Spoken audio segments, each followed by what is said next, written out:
Bonjour à tous. Aujourd'hui, je vous parle d'un exercice pour les yeux. Pourquoi je devrais faire des exercices pour les yeux? J'aimerais faire une autre vidéo pour vraiment avoir un peu plus. Moi, j'ai besoin de comprendre les choses. Lorsqu'on me donne un exercice, si on ne m'explique pas la raison profonde, on dirait que mon cerveau, parce qu'il ne sait pas c'est quoi, il n'y croit pas, donc il n'y a pas de résultat. Et à partir du moment où est-ce qu'on m'explique, et que là, ça fait du sens, je commence à avoir des résultats. Ça fait partie de ma raison de faire les choses pour moi.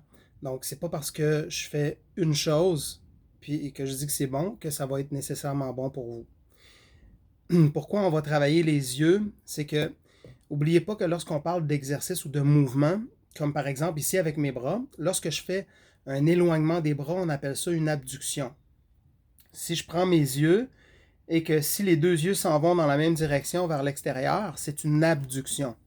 Donc, si vous voyez lorsque je regarde vers ma droite, les deux yeux, il y en a un qui fait une abduction, donc il s'éloigne, et l'autre, il se rapproche. Et si mes yeux ne sont pas coordonnés pour faire le mouvement correctement, souvent, il va y avoir un œil. Il y a toujours, pour la majorité des gens, si on fait des tests oculaires, les yeux ne suivent pas parfaitement à 100%. Sauf ceux qui n'ont aucune problématique. Mais ça ne veut pas dire que parce que vous avez un manque de coordination au niveau des yeux que vous avez une problématique en ce moment. Par contre, ça peut vous causer des problématiques à long terme. Pourquoi? On a des muscles au niveau des yeux au même titre que les muscles pour les biceps, les muscles pour les épaules. Donc, si je peux travailler mes muscles pour mon corps et que je sais que mes yeux sont constitués de muscles pour pouvoir faire leurs mouvements, comment puis-je faire pour aider la musculature de mes yeux à diminuer des tensions qui sont en lien direct avec le cou, la mâchoire et aussi ma capacité de coordination, c'est-à-dire comment je me perçois dans mon environnement. C'est mes yeux qui me permettent de me sentir en confiance ou non. Les personnes qui vont conduire le soir et qui me disent, comme moi j'en fais partie là, depuis quelques temps, lorsque je conduis le soir, je me sens moins en sécurité. Pourquoi? Parce que ma vision, je ne fais plus confiance à ma vision.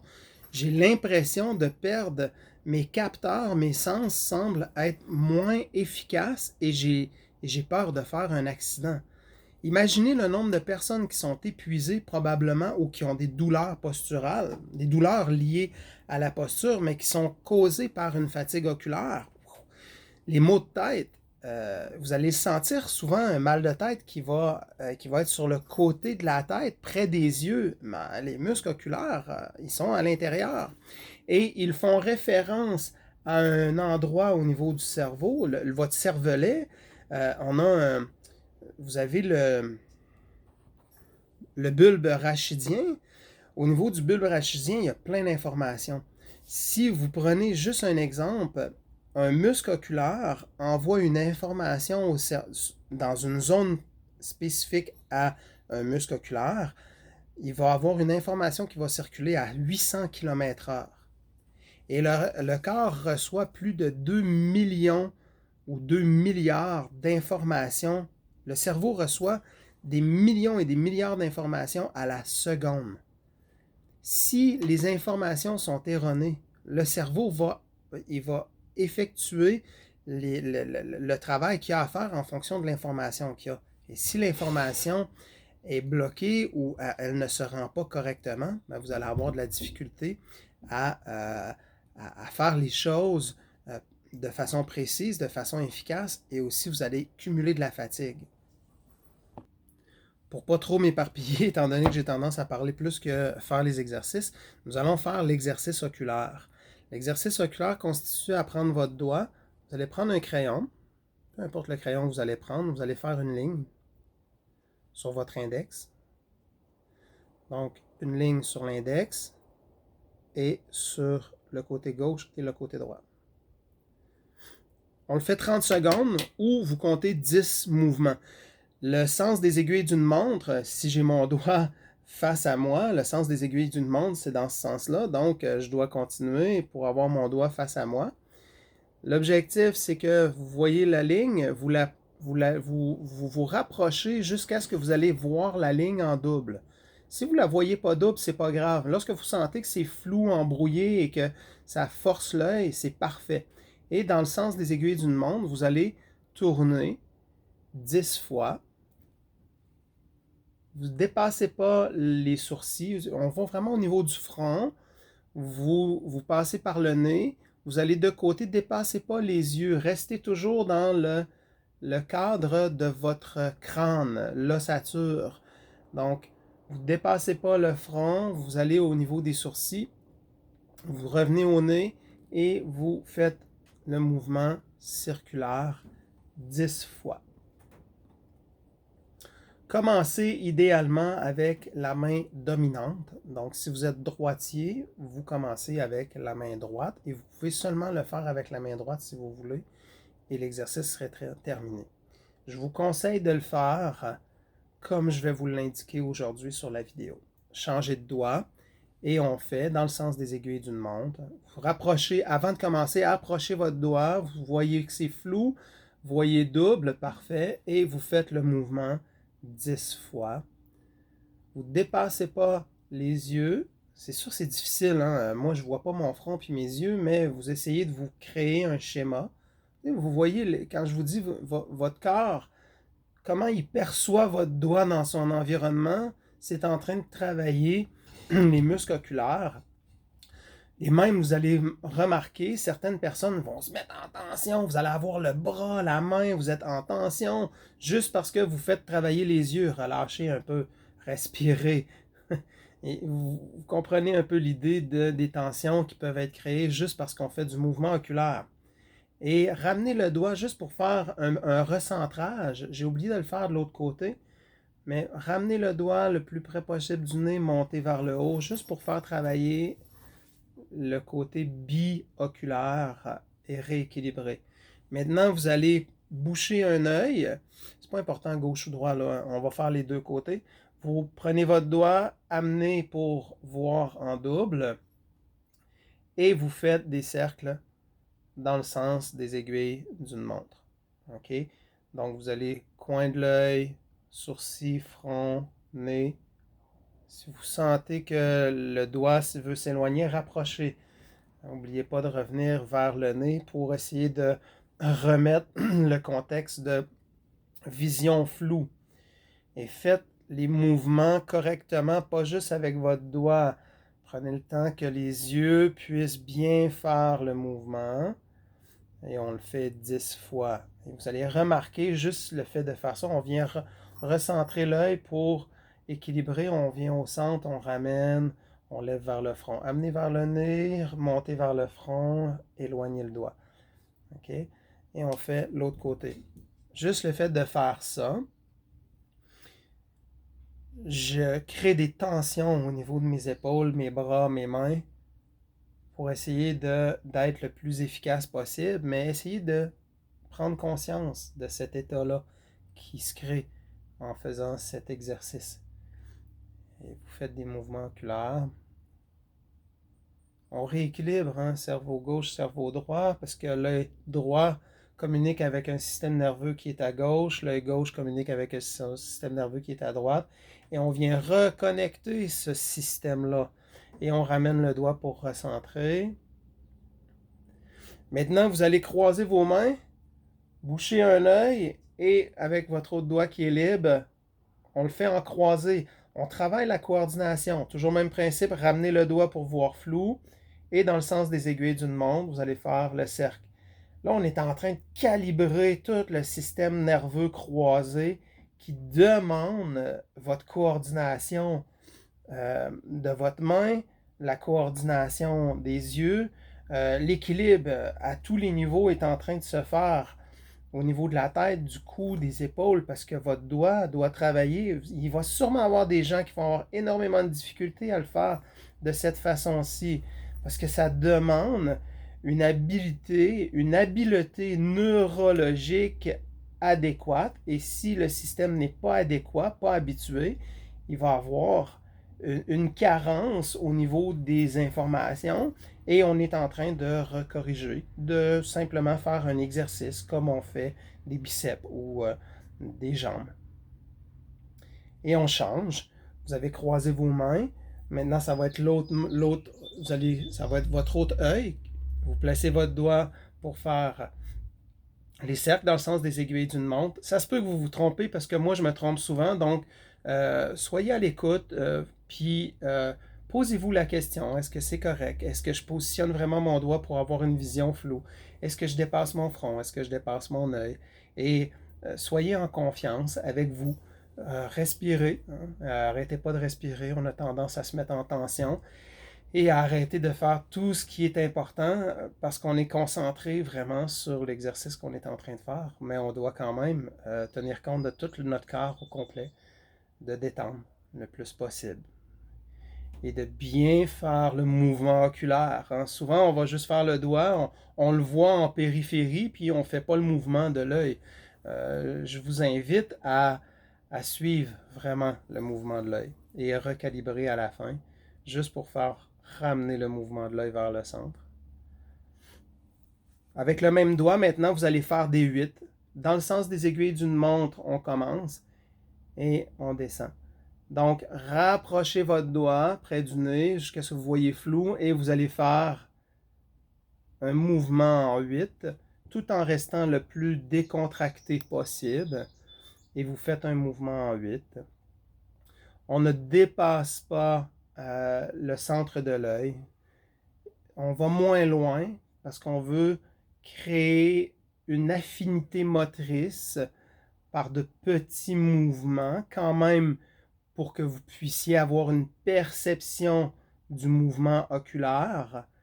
Assurez-vous de sentir que les yeux font le mouvement que le doigt fait et ne fait pas juste regarder en périphérie. C'est-à-dire, juste un regard peut permettre de voir le mouvement du doigt, mais insister pour que les yeux fassent le trajet que le doigt fait. Et ramener pour centrer. Changer de doigt. Déjà là, rendu là, vous pouvez sentir probablement des tensions crâniennes. C'est possible que vous sentiez qu'il se passe quelque chose au niveau de la mâchoire. Donc, n'ayez crainte. C'est vraiment en train de rééquilibrer la musculature.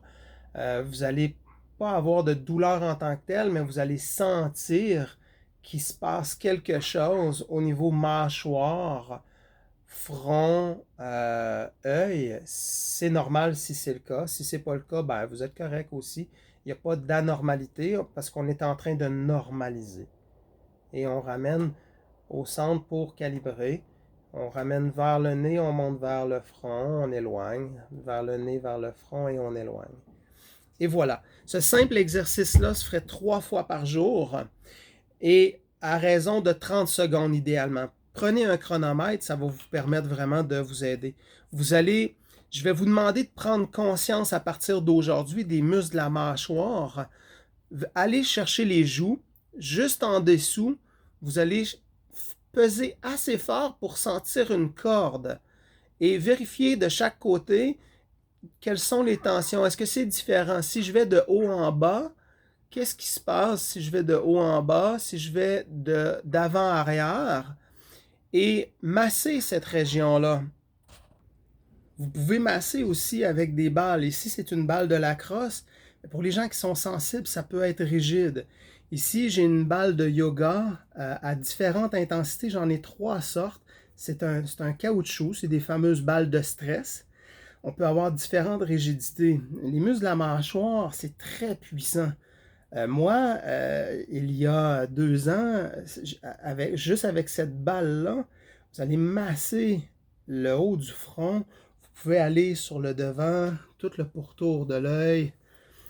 Mais c'est vraiment la région de la mâchoire près de l'oreille et au niveau du crâne qui va vraiment vous faire du bien. Moi, présentement, je ne le sens pas assez. Les douleurs ont changé, donc j'ai besoin d'avoir un appui un peu plus rigide. Donc la balle de lacrosse, pour moi, c'est parfait. Je prends pas le temps d'aller au niveau du front, mais par contre, je vais vraiment aller derrière la tête. Je vais vraiment aller chercher la base du crâne. On va chercher, tous les muscles du cou viennent s'attacher derrière la mâchoire. Et en dessous, on a des muscles qui viennent chercher avec la langue et des muscles à l'intérieur de la bouche qui vont créer énormément de tension qu'on n'a pas accès autrement que par l'intérieur. Mais aller masser profondément, moi, je fais de la lecture et je viens masser, chercher les zones qui sont rigides. Si vous êtes sur l'ossature, c'est là où est-ce qu'il s'insère les muscles. Donc, si je viens sur la mâchoire, si je viens en dessous de la mâchoire, il y a des insertions musculaires. Donc, je viens chercher les origines, les insertions sur la joue, au niveau du muscle, pas du muscle, mais au niveau de l'os de la joue, la maxillaire. Et entre les deux, on a le masséter. Donc, si je bouge la mâchoire et je garde ouvert, en même temps que je masse, vous allez sentir une différence. C'est pas nécessairement agréable. Venez quand même terminer avec les doigts pour apaiser. Quand je vous parlais des exercices oculaires, parfois les gens serrent des dents tellement qu'on a besoin d'outils. Et ceci est un outil que les orthodontistes ou les denturologistes principalement. Vous allez payer moins cher si vous allez voir un denturologiste parce que eux, les dentistes payent le denturologiste pour faire votre appareil et ils vous chargent un supplément pour avoir une cote en bon québécois, en bon anglais. Donc ici, c'est un appareil buccal, c'est un protecteur buccal, dans le fond, qui est utilisé pour les gens qui vont faire des arts martiaux ou des sports de combat. Il peut se faire pour la mâchoire du bas et il peut se faire pour la mâchoire du haut en lien avec les serrements de dents. Ceux qui dorment la nuit et qui serrent des dents, même ceux qui, dans le jour, serrent des dents, l'exercice oculaire va vraiment vous aider. Donc, je vous encourage. Moi, je l'ai fait il y a environ 2 ans et j'avais 0 résultat, mais je ne comprenais pas pourquoi on avait besoin de faire des exercices oculaires. Et maintenant, je comprends. Donc, comme je disais au début de la vidéo, puisque je comprends le phénomène, on dirait que les résultats sont là. Je me crée parce qu'on m'explique comment ça fonctionne, je donne l'information à mon cerveau pour faire le travail que maintenant je peux visualiser dans ma tête. Moi, je fonctionne comme ça, malheureusement. Sinon, tout ce que je fais fonctionnerait. Mais j'ai besoin de comprendre pour que ça fonctionne. J'ai pas besoin de voir Dieu pour y croire, mais des fois j'aimerais ça le voir pour y croire encore plus. Mais c'est le même principe. Donc la nuit, appareil buccal,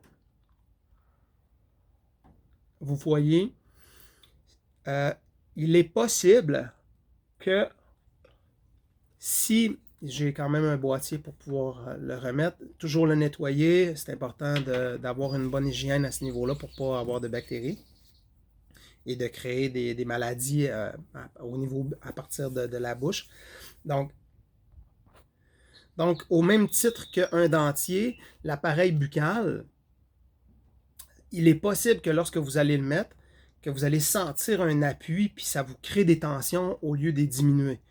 Retournez voir ou contactez votre denturologiste, expliquez-lui que vous sentez, vous avez pas c'est pas confortable, et c'est possible qu'il puisse l'ajuster parce que c'est ça son travail. Son travail, c'est de faire l'appareil que vous avez besoin pour aider pour des problématiques qui sont liées à la mâchoire. Donc, le serrement de dents va vous causer des troubles de sinus, des migraines, des douleurs au cou. Vous avez des douleurs au cou depuis, moi, ça fait 1 an. Et j'ai recommencé à utiliser l'appareil buccal et à faire les exercices oculaires. Et en quelques jours, la nuit, c'est diminué de moitié les tensions au niveau cervical. Et pourtant, j'ai pris des soins en ostéopathie, en acupuncture. J'ai essayé tous les soins possibles et normalement, l'ostéopathie aurait dû m'aider, mais bon. Pour certaines personnes, ça va marcher, pour d'autres, ça ne marchera pas. C'est pas que l'ostéopathie n'est pas bonne. Quoique des fois, je me pose la question parce que sur la quantité d'ostéopathes qu'il y a ici au Québec, au Canada, c'est comme en Europe.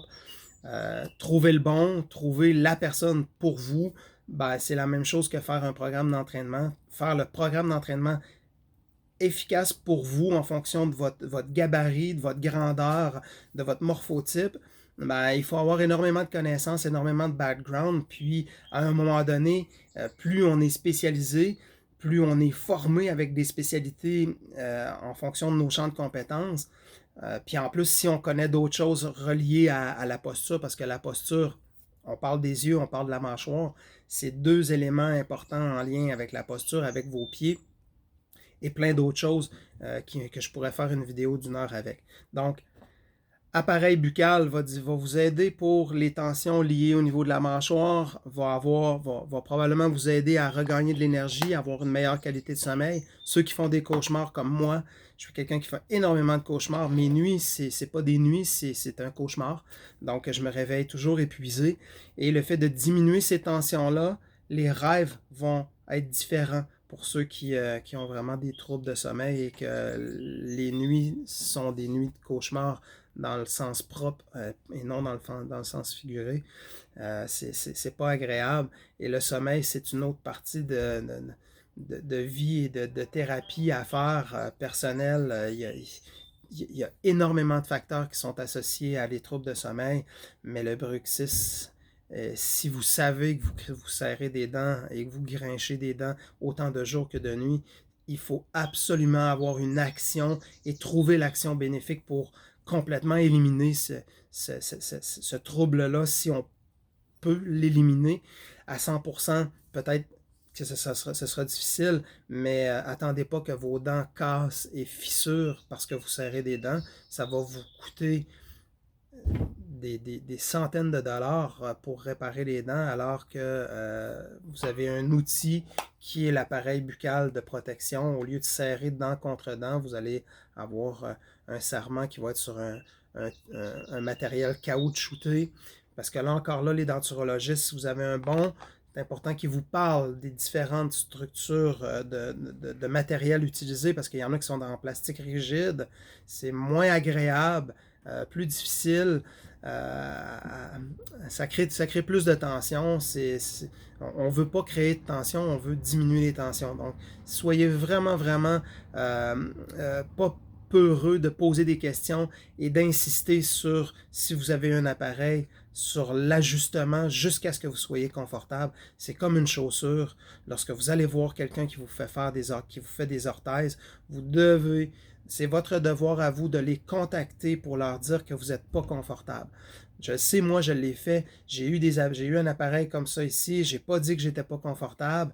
Et plus tard, j'étais trop gêné ou je croyais que j'avais pas besoin de faire ça. On me l'a pas dit, donc je l'ai pas fait. Mais moi, je vous le dis dans cette vidéo-ci, autant vos semelles, vous n'êtes pas confortable, autant un appareil buccal, peu importe ce que vous payez comme soin ou comme matériel d'adaptation, il y a toujours moyen de l'ajuster pour que vous soyez de plus en plus confortable. Et l'objectif, c'est d'avoir un confort parfait, total. Des fois, c'est pas possible, ça se peut que ce soit pas ça le bon outil, mais au moins vous êtes averti. Je souhaite de passer une belle journée.